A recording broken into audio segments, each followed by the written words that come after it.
Hi and hello.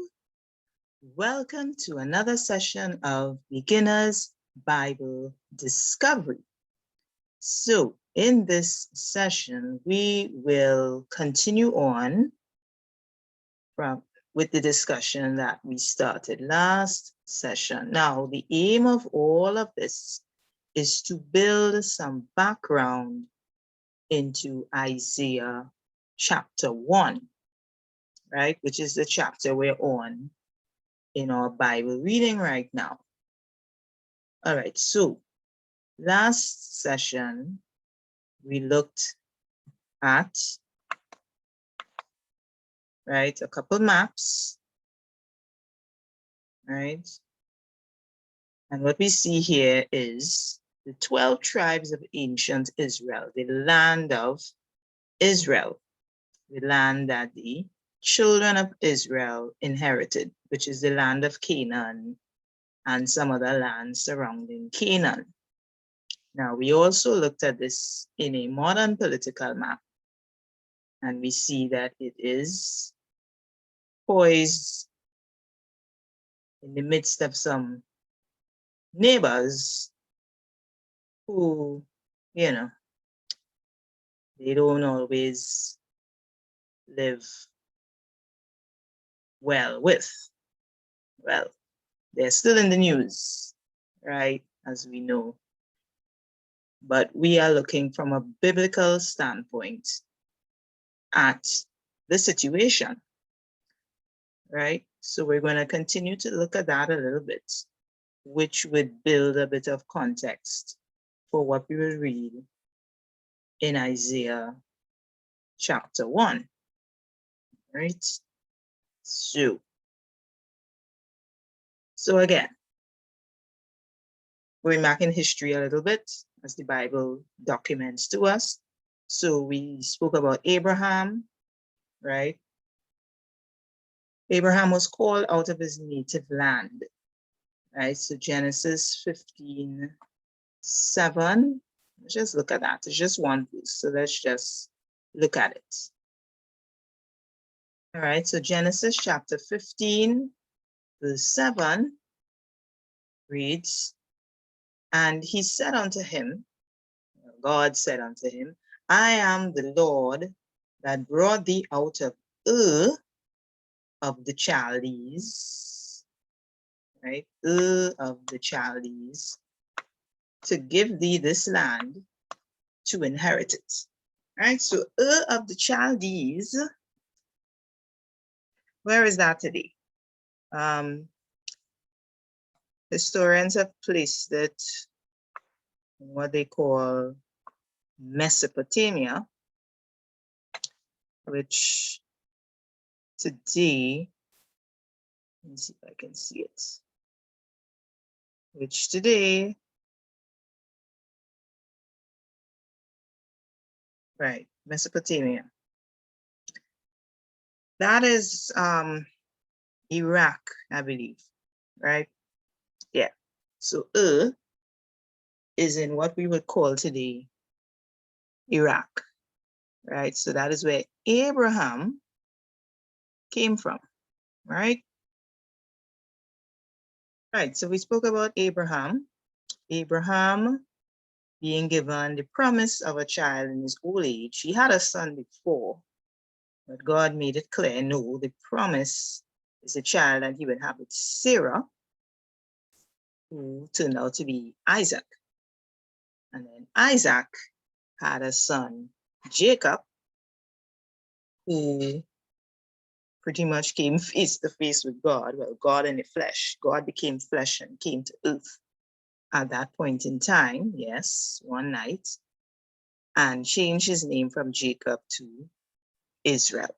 Hence, we have the children of Israel and, well, the land of Israel, the Jews. And then Israel had 12 sons, one of whom was named Joseph, second to last son. So Joseph took the children of Israel into Egypt, right? So I'm trying not to take things for granted, but this is, popular Sunday school special, the story of Joseph So let's just take a little glimpse at it, because again, I'm trying not to just take things for granted, right? Because this study is aimed at new Christians, or at least Christians who are now already starting to delve into the Bible. All right, so let's just have a look, a brief look. Genesis chapter 45. We'll take it up from verse 4, right? So this is Joseph speaking to his brothers. And he says, and Joseph said unto his brethren, come near to me, I pray you. And they came near. And he said, I am Joseph, your brother, whom he sold into Egypt. Well, talk about family drama, quite a story behind that. Anyway, verse 5, now therefore, be not grieved, nor angry with yourselves, that he sold me hither. For God did send me before you to preserve life. Verse 6, for these 2 years hath the famine been in the land, and yet there are 5 years, in the which there shall neither be airing nor harvest. Verse 7, and God sent me before you to preserve you a posterity in the earth, and to save your lives by a great deliverance. Verse 8, so now it was not you that sent me hither, but God. And he hath made me a father to Pharaoh, the Lord of all his house, and a ruler throughout all the land of Egypt. Verse 9, haste thee, and go up to my father, right? Jacob, Israel, right? Go up to my father, and say unto him, thus saith thy son Joseph, God hath made me Lord of all Egypt. Come down unto me, tarry not. All right, so let's also have a look here, still on Joseph, Genesis chapter 50, right? Let's take it up from verse 21. Verse 21.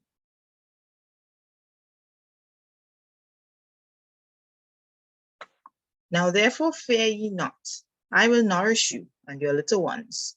And he comforted them and spake kindly unto them. And Joseph dwelt in Egypt, he and his father's house. And Joseph lived 110 years.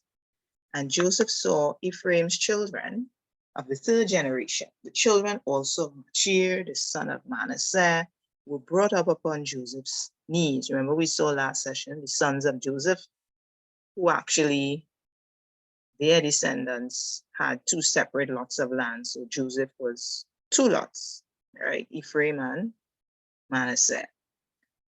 24, and Joseph said unto his brethren, I die, and God will surely visit you and bring you out of this land unto the land which he sware to Abraham, to Isaac, and to Jacob, right? 25, and Joseph took an oath of the children of Israel, saying, God will surely visit you, and ye shall carry up my bones from hence. So Joseph died, being 110 years old, and they embalmed him, and he was put in a coffin in Egypt. Right, so that is Joseph, right, where they left. Well, the land of Canaan is where they had settled. Right, I put a whole bunch of scripture references next to each of these points. It's a lot to read here. The video will be hours long.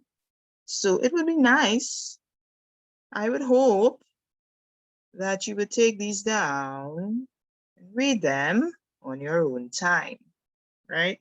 The references and maybe the points, right? And the references that back them up. You will see that what I'm seeing is here. So let me see it again. Joseph's brothers and father, Israel, Jacob, they were in the land of Canaan. But then as you saw in the reference a minute ago, there was a famine. However, Joseph was in Egypt managing the resources of Egypt so that they wouldn't starve to death during the famine. So the Pharaoh was gracious enough and grateful to Joseph, really, that saved Egypt from disaster, that he told Joseph, it's okay, bring your family down. And they gave them some land to dwell in, right? So then children of Israel left Canaan because there was famine, no food in Canaan, and they went to Egypt and they settled in Egypt. And after some time, what happened? God delivered the children of Israel out of Egypt and back to their promised land. So let's just look at, again, I have a series of references here from Exodus and one from Deuteronomy. We'll just look at a couple, right? All right, so let's look at Exodus chapter 1. Let's look from verse 8. Verse 8 says, now there arose up a new king over Egypt, which knew not Joseph. Oh, well, now these things can go. Verse 9, and he said unto his people, behold, the people of the children of Israel are more and mightier than we. Verse 10, come on, let us deal wisely with them, lest they multiply, and it come to pass that when there falleth out any war, they join also unto our enemies and fight against us, and so get them up out of the land. Verse 11, therefore they did set over them taskmasters to afflict them with their burdens, and they built for Pharaoh treasure cities, Pithom and Ramses. Verse 12, but the more they afflicted them, the more they multiplied, and they were grieved because of the children of Israel. Typical. Turn everybody against this group of people. Verse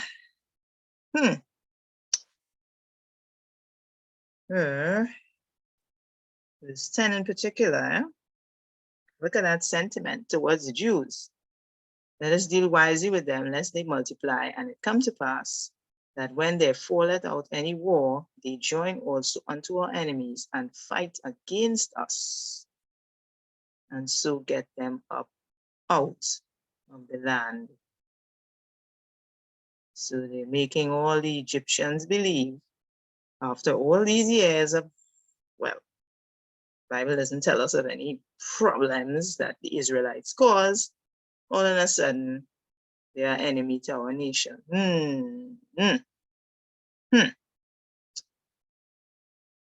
Somewhat hauntingly familiar.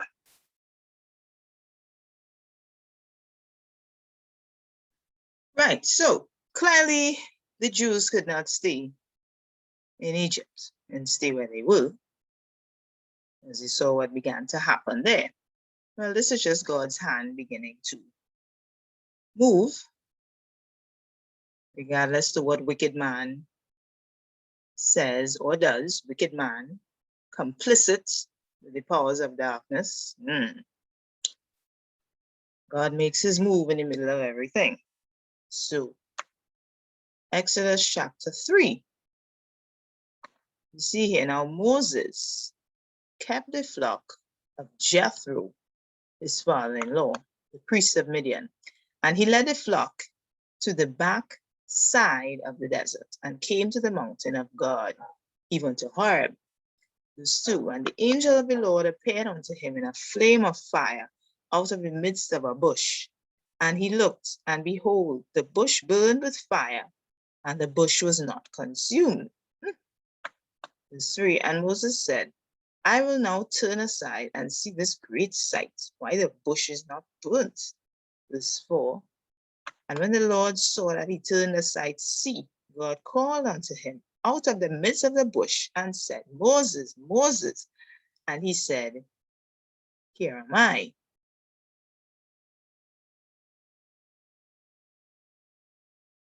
All right, verse 5, and he said, draw not nigh hither, put off thy shoes from off thy feet, For the place whereon thou standest is holy ground.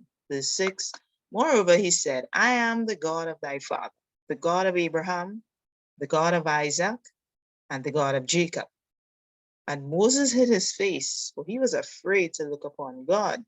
Verse 7, and the Lord said, I have surely seen the affliction of my people, which are in Egypt, and have heard their cry by reason of their taskmasters, for I know their sorrows. Verse 8, and I am come down to deliver them out of the hand of the Egyptians, and to bring them up out of that land unto a good land and a large, unto a land flowing with milk and honey, unto the place of the Canaanites, right? And the Hittites and the Amorites and the Perizzites, the Hivites and the Jebusites. Verse 9, now therefore, behold, the cry of the children of Israel is come unto me, and I have also seen the oppression wherewith the Egyptians oppress them.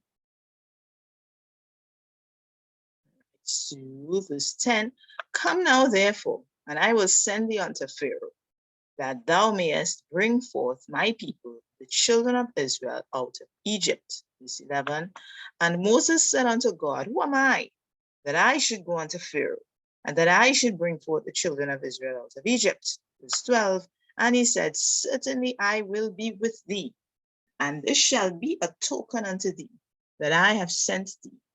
When thou hast brought forth the people out of Egypt, ye shall serve God upon this mountain. All right, so we see here the exact moment that God called Moses to bring the children of Israel out of Egypt, right? Now, let me just point out one little thing here. The angel of the Lord appeared. Now, when we see this phrase, remember one of the main things when we are reading the Bible and studying the Bible, context, context, context, context, right? So when you see the angel of the Lord, you have to read the context to know if it is one of those lower beings, angels, created beings, or from the context, as we see here, it clearly is not one of these lower beings, created beings, right? That we would call angels. Angel of the Lord is a phrase that can mean that God appeared. However, I think I understand, why they would use it here like this. It was a fire, right? Moses observed a fire. And I guess a fire in the middle of the desert may or may not be strange, but he observed a fire. But what struck him about it is, verse 3, the bush isn't getting charred and black and burns up, just this fire, and the bush just remains the bush.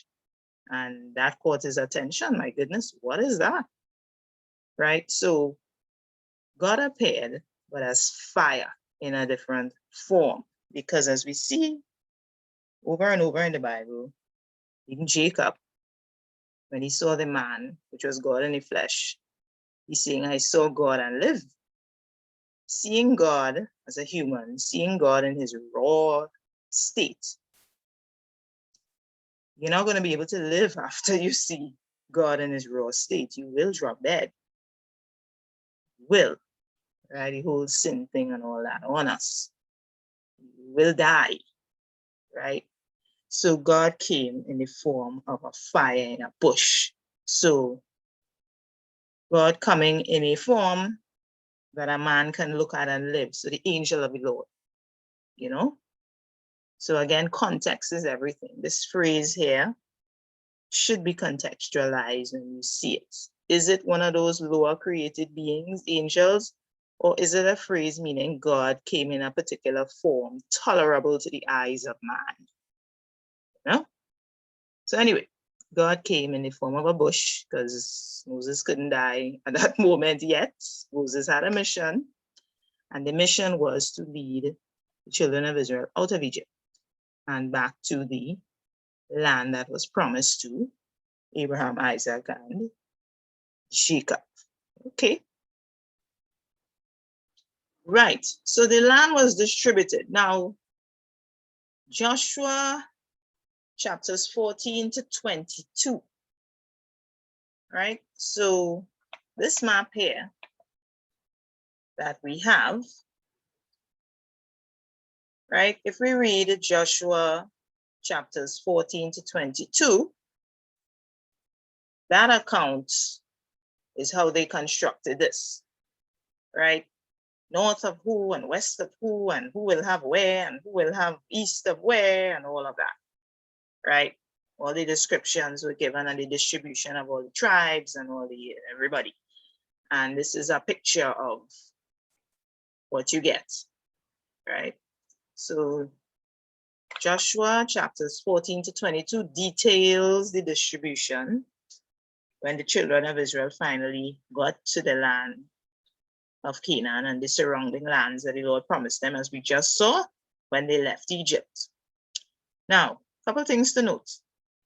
Just as we saw that Israel was a man, actually Canaan was also a man, right? We see Canaan come up in Genesis 9. So let's just have a little look at that, right? Genesis 9.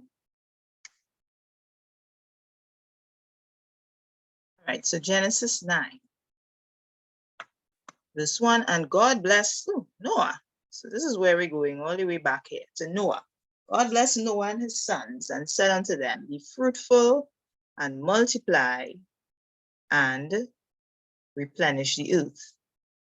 And the fear of you and the dread of you shall be upon every beast of the earth, and upon every fowl of the air, and upon all that moveth upon the earth, and upon the fishes of the sea. Into your hand they are delivered. Right? Every moving thing that liveth shall be meat for you, even as a green herb have I given you all things. Right? Verse 4, but flesh with the life thereof. Okay, so God gives, some instructions and whatnot to them, because this is, well, clearly after the flood, they have left the ark, and now it's up to them to be part of God's start over plan. Start over plan. Things went south real fast. Well, in the grand scheme of things, real fast. And God sent a flood. Okay, let's start over. And again, similar to the Lot account. So we would see this type of theme running through the Bible. So, all right, Noah is righteous in the eyes of God because he was perfect. No, of course not. But he was righteous. His heart was toward God, and God saved Noah and his family and used Noah to save the animal species. Didn't take every single animal. There's a lot of debate. Oh, they got all those animals in the ark. Well, don't take the biggest animals you can find. They manage better with the babies, probably, right? God did his thing. Do we believe his word or not? It always comes down to that. Anyway, so this is after the flood, and God says, verse 12, and God said, this is a token of the covenant which I make between me and you, and every living creature that is with you for perpetual generations. I do set my bow in the cloud, and it shall be for a token of a covenant between me and the earth. And it shall come to pass when I bring a cloud over the earth, that the bow shall be seen in the cloud. And I will remember my covenant, which is between me and you and every living creature of all flesh, and the water shall no more become a flood to destroy all flesh. And the bow shall be in the cloud, and I will look upon it, that I may remember the everlasting covenant between God and every living creature of all flesh, that is upon the earth. Right? The bow in the cloud. What bow is he talking about? Yeah, rainbow. Right? Appropriated for other things. But originally, the rainbow is what we just read, the sign of God's covenant with man, that he will not destroy the earth by water again. Right? Now, it specifically said bow in the cloud. So I looked it up, bow in the cloud. Turns out you can have a rainbow effect in clouds. See? And even the rainbow that we normally see, that curved thing, clouds has something to do with it, right? Light and all of that. Not a scientist here. Can't rattle off the exact science, but we see bows in clouds. Sure thing. Right? So every time you see this, as we just read in the scripture there, it is God's promise to not destroy the earth by water. Again, the start over plan that he made with Noah and his sons. So all well and good, that's going nice so far, very nice. Right, and well, verse 18, and the sons of Noah that went forth of the ark were Shem and Ham and Japheth, all of them and their wives. It was Noah, his wife, those 3 sons, and those 3 sons' wives were the humans on the ark that went on the ark. And then all the animals, right? Verse 19, these are the 3 sons of Noah, and of them was the whole earth overspread. Oh boy, and here we get into it now. Verse 20, and Noah began to be an husbandman, and he planted a vineyard. And he drank of the wine and was drunken, and he was uncovered within his tent. Noah. Oh boy. What's that scripture we saw? The Lord mark all our iniquities who would stand. The flesh. Man is a fallen creature. So as I said, just like with Lot and his daughters, were they perfect? No. Was Noah perfect? No. Oh, are you and I perfect? No. But we are considered righteous before God. We now, today, we're the righteousness of Christ. And these people back then, their hearts were toward Christ, right?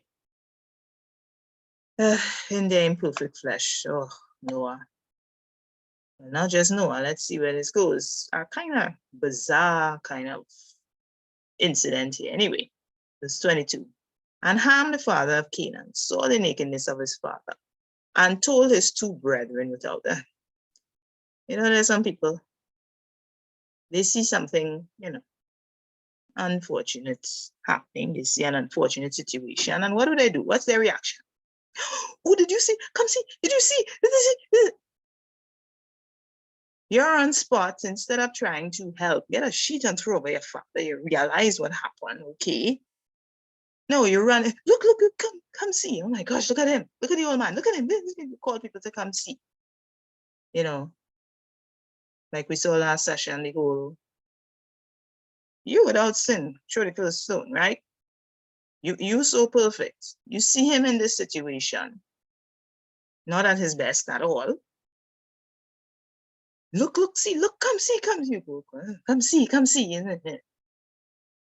Well, the brothers reacted a little differently. Verse 23, and Shem and Japheth took a garment and laid it upon both their shoulders and went backward and covered the nakedness of their father.